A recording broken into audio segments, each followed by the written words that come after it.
বর্ষা এলেই মাথায় হাত পড়ে নদী কেন্দ্রিক জেলার মানুষদের। রাজ্যের একাধিক জেলায় দেখা যায় বর্ষার সময় নদী ভাঙন থেকে শুরু করে আরও একাধিক সমস্যা। এবারও একই ছবি নজরে পড়ল ডুয়ার্স থেকে।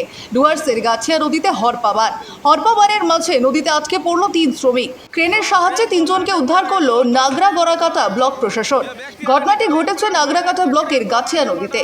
ওই 3 শ্রমিকই বিহারের বাসিন্দা বলে জানা যাচ্ছে। গোটা ঘটনার বিষয়ে জানা যাচ্ছে, ওই শ্রমিকেরা যখন নদী পার করছিলেন তখন নদীতে জল কম ছিল, তবে হঠাৎই ওই নদীর জল বাড়তে থাকে, যেই কারণে কিছুক্ষণের মধ্যে জলের পরিমাণ অনেকটাই বেড়ে যায়। ওই নদীর জলের পরিমাণ এতটাই বেড়ে যায় যে প্রাণ বাঁচাতে হিমশিম খেতে হয় শ্রমিকদের। মাঝ নদীতে পাথরে দাঁড়িয়ে হরপা বাঁধ থেকে প্রাণে রক্ষা পায় তারা। ঘটনার জেরে আতঙ্কিত হয়ে পড়েন শ্রমিক সহ নদী পাড়ের বাসিন্দারাও। খবর পেয়ে ঘটনাস্থলে ছুটে আসে নাগরাকাটা থানার পুলিশ এবং ব্লক প্রশাসন আধিকারিকেরা। এরপর ক্রেনের সাহায্যে নদী থেকে 3 শ্রমিককে অক্ষত অবস্থায় উদ্ধার করে প্রশাসন। এই গাছিয়া নদী ভুটান পাহাড় থেকে ভারতে প্রবেশ করছে। সম্ভবত ভুটান পাহাড়ে বৃষ্টির জেরে নদীতে হরপা বান আসে।